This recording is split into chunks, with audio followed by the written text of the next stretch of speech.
Au total, 103 entreprises ont été dotées de matériel et d'équipements lors d'une cérémonie de distribution initiée par l'Agence de développement des très petites et moyennes entreprises, en lien avec le programme d'appui au secteur privé. Depuis le lancement de ce programme en 2024, 338 très petites entreprises ont bénéficié du FAD-PME à travers de cet accompagnement combinant leur structuration et le renforcement de leurs capacités opérationnelles afin qu'elles deviennent plus résilientes et plus créatrices de valeur.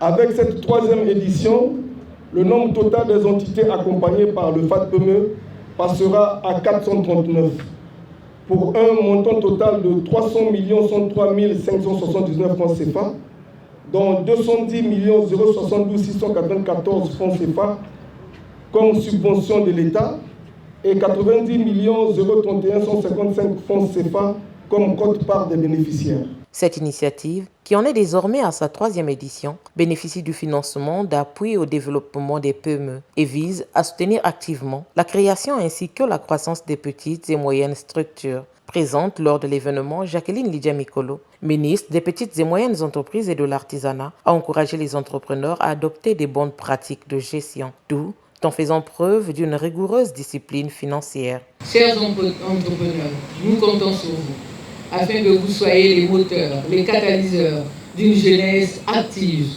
engagée et travailleuse. Toutes nos félicitations pour votre engagement, parce que le FAD-PME nécessite un engagement personnel de l'entrepreneur qui également contribue à l'évolution de son entreprise. Je vous invite également à développer davantage le réflexe de gestion, de discipline financière, de bonne gouvernance et de culture de résultat.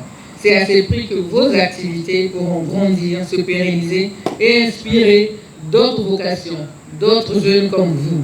Les bénéficiaires, représentés par Astrif Mingi, ont exprimé leur gratitude envers le gouvernement, tout en plaidant pour la poursuite de ce programme de soutien. Les sessions de sensibilisation à l'esprit d'entreprise dont nous avions bénéficié pendant la caravane ont été pour nous l'occasion de conforter et recadrer les idées ou les projets d'entreprise que nous avions. Ensuite,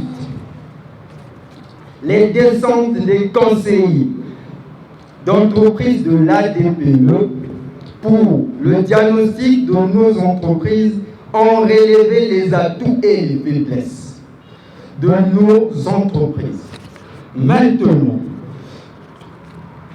que nous recevons les appuis de nos entreprises, nous espérons la réalisation de nos besoins en formation identifiée à la suite du diagnostic de nos entreprises. Par ailleurs, face à la faible participation constatée des personnes vivant avec un handicap, l'ADPME a lancé un appel pour les inciter à s'y appliquer davantage dans les futurs projets. Après l'étape de Brazzaville, les prochaines activités de cette initiative se déploieront dans les départements des Plateaux et de la Cuvette.